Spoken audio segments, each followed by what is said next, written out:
I love how films that are not centered around the aspect of Hollywood have been shining of late, Films from, let's say, Spain, South Korea, Japan, Nigeria, South Africa, Kenya, Tanzania, they've really been showing out. And as much as we say streaming services have killed the media industry according to Hollywood, they've also exposed, or rather brought out a platform for other filmmakers to showcase what they really have.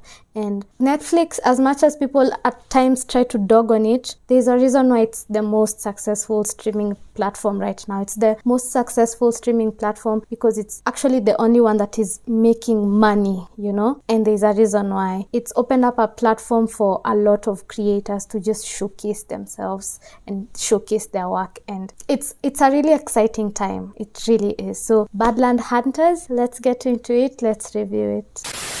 I remember when I saw the trailer for this movie, I was like, I've seen this guy from somewhere. I've seen him. I've seen this face. And I kept asking myself where, because I don't watch a lot of K-drama or, So I was like, I've seen him somewhere. And he's done a couple of Hollywood stuff, most notably being the Eternals. He was in the Eternals. As much as the Eternals was a disaster, at least I can say I've seen him in a very major, big movie. Marvel is a big franchise, so yeah. So Badland Hunters is basically a movie that is based on a post-apocalyptic world that happens in Seoul, South Korea, after an earthquake just ramages and destroys everything, and we are now introduced to a world where people are just surviving, the post-apocalyptic vibes, the Walking Dead vibes, the Last of Us vibes, those kind of feels. But this one was different because one thing I would say that this show has: great characters, check. Great storyline, check. Great believable action that will just keep you on your toes, check.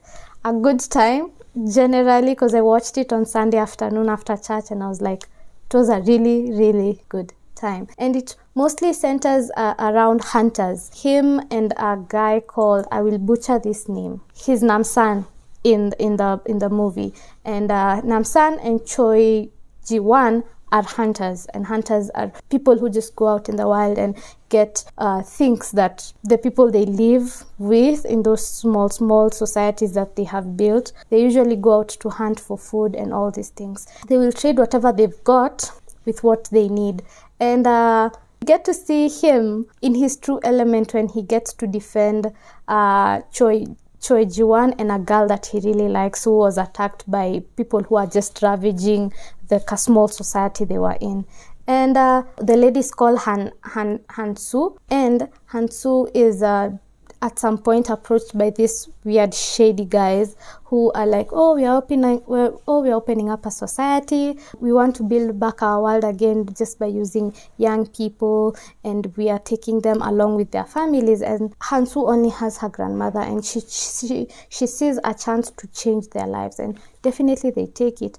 But little do they know that it's kind of shady, It's kind of shady. A lot of bad experiments are happening behind the scenes with this organization, where they're using young people to sort of create similarly look like not vampires, but people who similarly look like zombies in a way. They don't die unless you cut off their heads or you bash in their heads. So there's that thing. And these hunters get to realize that Han-soo has been taken hostage and is probably going to be killed, and it now becomes a rescue mission that is good, that keeps you hooked from the very beginning. You're like, ooh, I really like it.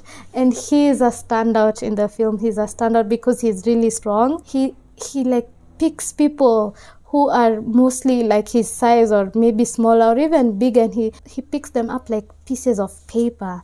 So for me, I really liked it. I liked the aspect of the post-apocalyptic world. They didn't make it as complicated. There were bad guys and there were good guys, and people are just trying to survive. And this rescue mission got to help them save Han-soo. And I think the one thing that I would say I got from the movie is the aspect of moving on, from bad situations. We get to realize that Namsan lost the daughter during that era when the earthquake happened, but he got a chance to move on. It's not easy losing children or whoever, but children just carry a special weight, and we are juxtapositioned with the doctor who can't let go of the fact that he has lost a child, and he gets to go on this really dark path where he gets to kill so many people in the most inhumane ways so as to try and revive a daughter who's already dead. So I feel like, I don't know if it was intentionally put there, but it's just something that I picked up. Mind you, it's not even a deep movie or anything, but that's just something I picked up, the aspect of moving on after very, very bad, unlikely circumstances, because these things can happen to anyone. As long as you're breathing, you never know what will happen the next day, let alone the last minute, So he gets to move on. He gets to build his own family again. And this doctor who was unable to move on gets to die a very brutal death, So, yeah, I think that was the main themes over there. So, yeah, Badland Hunters, it came out in January 26th, and I don't know why I didn't watch it immediately, but my schedule has been crazy. So, Badland Hunters, if you haven't watched it, watch it, especially if you're from work and you just need to chill. This is a movie for you. If you're looking for something to watch over the weekend, this is a movie for you. It's currently available on Netflix. And yes, go watch it. Tell me what you think about it. And I'll definitely see you on the next one. Bye.